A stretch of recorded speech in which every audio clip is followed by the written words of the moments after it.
Nadie consideraba sus bienes como propios, sino que todos los tenían en común.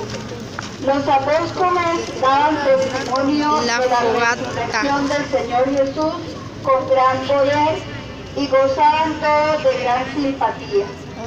No había entre ellos ningún necesitado, porque todo lo que poseían, campos o casas, los vendían, traían el importe de las ventas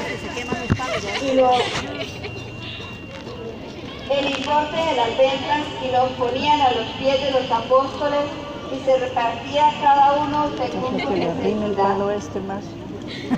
José, llamado por los apóstoles Bernabé, que significa hijo de la exaltación, Jevita y originario, Fuego quemarse, hermano.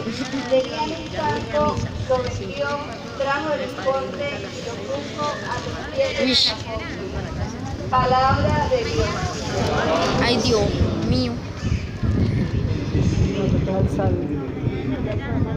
Se siente caliente y se siente frío.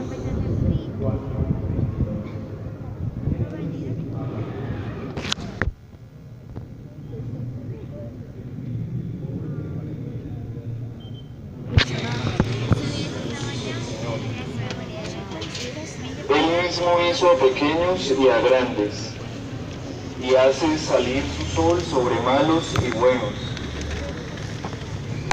Esto tiene consecuencias prácticas, como las que anunciaron los obispos de Paraguay. Todo campesino tiene derecho natural a poseer un lote racional de tierra donde pueda establecer su hogar, trabajar para la subsistencia de su familia y tener seguridad existencial.